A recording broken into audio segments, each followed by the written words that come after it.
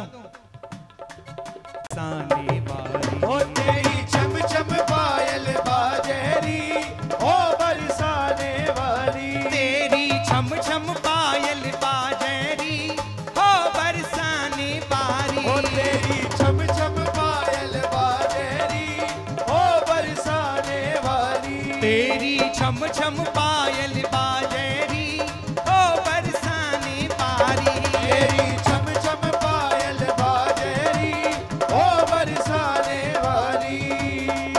बरसाने बारी, ओ बरसाने वाली श्यामा, ओ बरसाने वाली। बरसाने बारी राधा, ओ बरसाने बारी। ओ बरसाने वाली श्यामा, ओ बरसाने वाली। तेरी छम छम पायल बाजेरी, हो बरसाने बारी। तेरी छम छम पायल बाजेरी, ओ मस्ती में बरसाने झूमते हुए। वाली।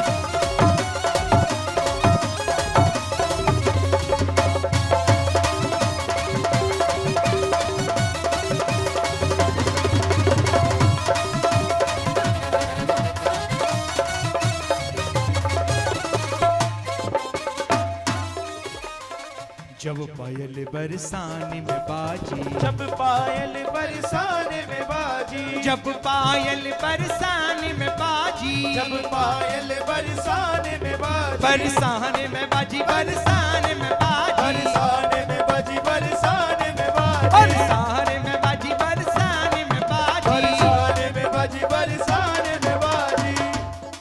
हे ब्रज गोरी ब्रज छोरी, ब्रज गोरी मंगल गावेरी, हो बरसाने बारी। ओ ब्रज गोरी मंगल गावेरी, ओ बरसाने वाली। हे ब्रज छोरी मंगल गावेरी, हो बरसाने बारी। ओ ब्रज छोरी मंगल गावेरी, ओ बरसाने वाली। तेरी छम छम पायल बाजेरी, हो बरसाने बारी। तेरी छम छम पायल बाजेरी, ओ बरसाने मस्ती में झूमते हुए। जय हो।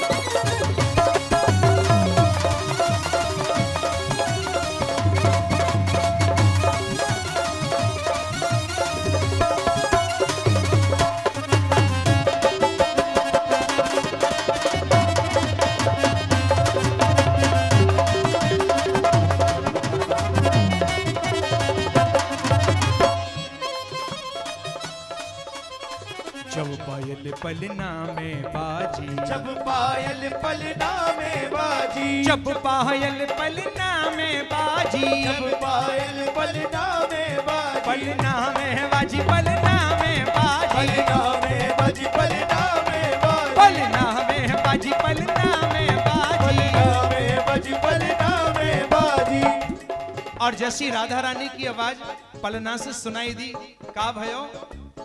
ओ तेरी मैया, ओ तेरी मैया, तेरी मैया लाड लड़ावेरी, हो बरसाने बारी। ओ तेरी मैया लाड लड़ावेरी, ओ बरसाने वाली। तेरी मैया लाड लड़ावेरी, हो बरसाने बारी। ओ तेरी मैया लाड लड़ावेरी, ओ बरसाने वाली।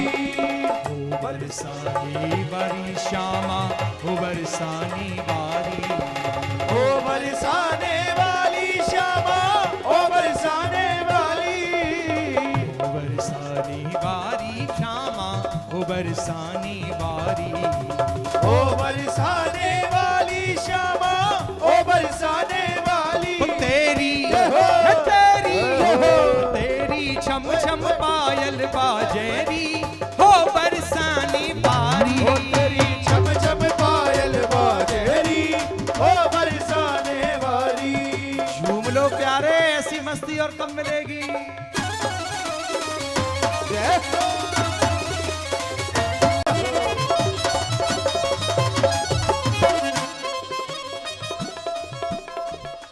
और कहा पायल बाजी राधा रानी की, जब पायल वृंदावन बाजी, जब पायल वृंदावन बाजी, जब पायल वृंदावन बाजी, जब पायल वृंदावन बाजी, वृंदावन बाजी, वृंदावन बाजी, वृंदावन बाजी, वृंदावन बाजी, वृंदावन बाजी, वृंदावन बाजी, वृंदावन बाजी, वृंदावन बाजी।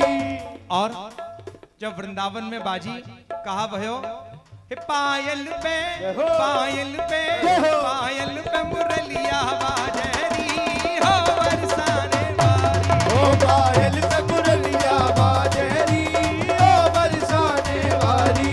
पायल पे मुरलिया बाजेरी हो बरसाने वाली। ओ पायल पे मुरलिया बाजेरी ओ बरसाने वाली। तेरी छम छम पायल बाजेरी हो बरसानी बारी। ओ तेरी छम छम पायल बाजेरी ओ बरसाने वाली। देखो आगे वाले भक्त तो खूब झूम रहे हैं, बैठे वाले कम से कम ताली तो बजा लो ना। नृत्य वाले तो नृत्य करके झूम रहे हैं, लेकिन बैठे वाले उठाओ अपने अपने दोनों हाथ।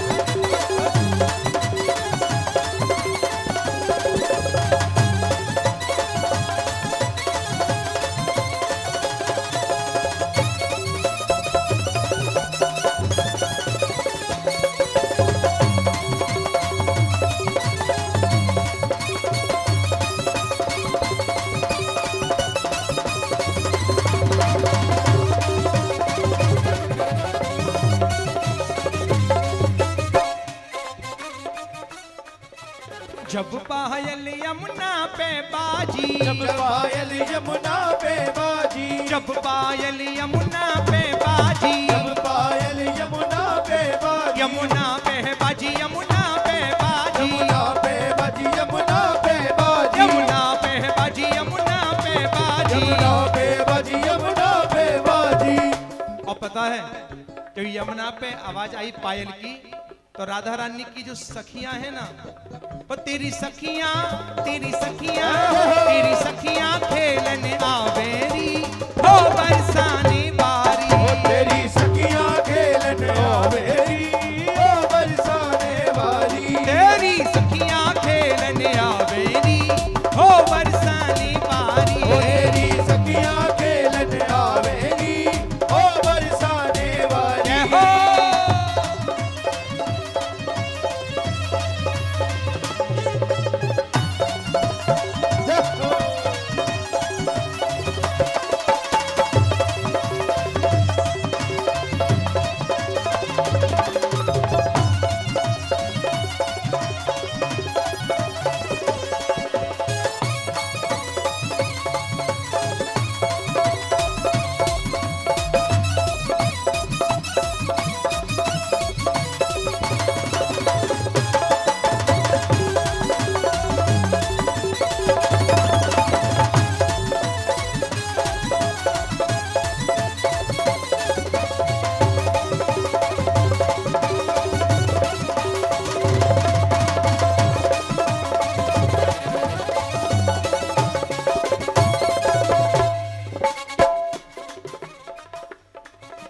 जब पायल महलन में बाजी, जब पायल महलन में बाजी, जब पायल महलन में बाजी, जब पायल महलन में बाजी, महलन में बाजी, महलन में बाजी, महलन में बाजी, महलन में बाजी, महलन में बाजी, महलन में बाजी, महलन में बाजी, महलन में बाजी। हो तेरी जय जय तेरी जय जय तेरी जय जयकार मना बेरी हो बरसाने बारी। तेरी जय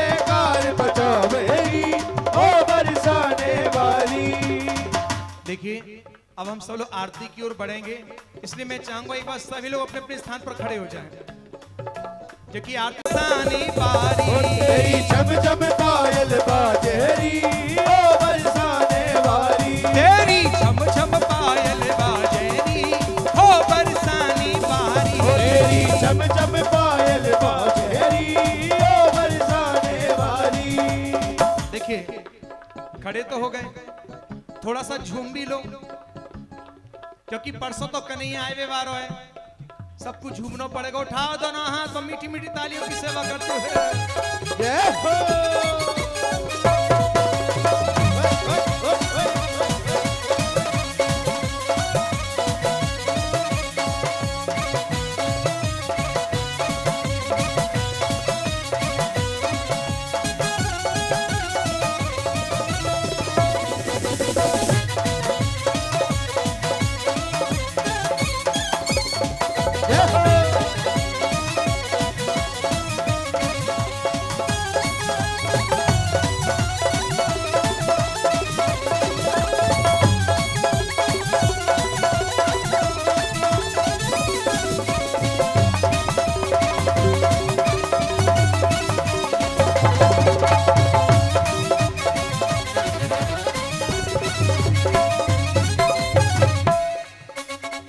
सभी मेरे साथ मिलकर के बोलिएगा, वो तेरी छम छम पायल बाजेरी हो बरसानी बारी, तेरी छम छम पायल बाजेरी ओ बरसाने वाली, तेरी छम छम पायल बाजेरी हो बरसानी बारी, तेरी छम छम पायल बाजेरी ओ बरसाने वाली, प्यारी हो बरसानी बारी, ओ प्यारी ओ बरसाने वाली, श्यामा हो बरसानी बारी, श्यामा हो बरसाने वाली, किशोरी हो बरसानी बारी, किशोरी हो बरसाने वाली, लाडली हो बरसानी बारी, लाडली हो बरसाने वाली, तेरी छम छम पायल बाजेरी हो बरसानी बारी, तेरी छम छम पायल बाजेरी ओ बरसाने वाली, तेरी छम छम पायल बाजेरी हो बरसानी बारी, तेरी छम छम पायल बाजेरी ओ बरसाने वाली, प्यारी हो बरसाने बारी, प्यारी ओ बरसाने वाली, श्यामा हो बरसानी बारी, श्यामा हो बरसाने वाली, राधे हो बरसाने बारी, राधे हो बरसाने वाली, किशोरी हो बरसाने बारी, किशोरी हो बरसाने वाली। बोली अलवेली सरकार की, श्री लाडली लाल की जय, जय श्री राधे, जय जय श्री राधे, जय जय श्री राधे। चक्षुः सूर्यो अजायत, श्रोत्राद्वायुष प्राणसमुखादग्निरजायत, ज्वालामालिन्यै नमः गन्धाक्षत सम्पूज्यः। श्री भागवत भगवान की है आरती, पापियों को पाप से है तारती। श्री भागवत भगवान की है आरती, पापियों को पाप से है तारती। ये अमर ग्रंथ ये मुक्ति पंथ ये पंचम वेद निराला, नव ज्योति जगाने वाला। ये अमर ग्रंथ ये मुक्ति पंथ ये पंचम वेद निराला, नव ज्योति जगाने वाला। हरि नाम यही हरि धाम यही, हरि नाम यही हरि धाम यही, हरि नाम यही हरि धाम यही, हरि नाम यही हरि धाम यही। जग के मंगल के आरती, पापियों को पाप से है तारती। श्री भागवत भगवान की है आरती, पापियों को पाप से है तारती। ये शांति गीत पावन पुनीत, पापों को मिटाने वाला, हरि दर्श कराने वाला। ये शांति गीत पावन पुनीत, पापों को मिटाने वाला, हरि दर्श कराने वाला। ये सुख करनी ये दुख हरणी, ये सुख करनी ये दुख हरणी, ये सुख करनी ये दुख हरणी, ये सुख करनी ये दुख हरणी। ओ श्री मधुसूदन के आरती, पापियों को पाप से है तारती। श्री भागवत भगवान की है आरती, पापियों को पाप से है तारती। ये मधुर बोल जग पंथ खोल, सतमार्ग बताने वाला, बिगड़ी को बनाने वाला। ये मधुर बोल जग पंथ खोल, सन्मार्ग दिखाने वाला, बिगड़ी को बनाने वाला। हो श्री राम यही घनश्याम यही, श्री राम यही घनश्याम यही। हो राजा राम यही घनश्याम यही, राम यही घनश्याम यही। ओ प्रभु की महिमा के आरती, पापियों को पाप से है तारती। श्री भागवत भगवान की है आरती, पापियों को पाप से है तारती। अच्युतम केशवम राम नारायणम, कृष्ण दामोदरम वासुदेवम हरि, श्रीधरम माधवम गोपिका वल्लभम, जानकी नायकम रामचंद्रम भजे। हरे राम राम राम हरे हरे, हरे कृष्णा कृष्णा कृष्णा हरे हरे, हरे राम राम हरे कृष्णा कृष्णा कृष्णा हरे हरे, हरे राम हरे कृष्णा कृष्णा कृष्णा हरे हरे। बोले भागवत महापुराण की जय। ओम जलेन शीतलीकरणं देवसत्वा सवितुः प्रसवेस्मिनोर्बाहुभ्यां पूष्णो हस्ताभ्यां मंत्रपुष्पाञ्जलिः। हरिः ओं मा जन्नेनमाजन्तदेवास्तानि धर्माणि प्रथमान्यासन्नातेहनाकं महिमानः सचन्त यत्र पूर्वे साध्याः सन्ति देवाः। हरिः ओं एकदन्ताय विद्महे वक्रतुण्डाय धीमहि तन्नो दन्तिः प्रचोदयात्। हरिः ओं नारायणाय विद्महे वासुदेवाय धीमहि तन्नो विष्णुः प्रचोदयात्। सेवन्तिकाबकुलचम्पकपाटलाब्जै पुण्डाकजातिकरवीररसालपुष्पै बिल्वप्रवालतुलसीदलमञ्जरीभिः त्वां पूजयामि जगदीश्वर मे प्रसीद। नानासुगन्धिपुष्पाणि यथा कालोद्भवानि च पुष्पाञ्जलिं मया दत्त्वा गृहाण परमेश्वरः। मंत्रपुष्पाञ्जलिं समर्पयामि। बोले श्रीमद्भागवत महापुराण की जय, श्री व्यास जी महाराज की जय, सत्य सनातन धर्म की जय, श्री राधा वल्लभ लाल की जय। जय जय श्री राधे, जय जय श्री राधे, जय जय श्री राधे श्याम।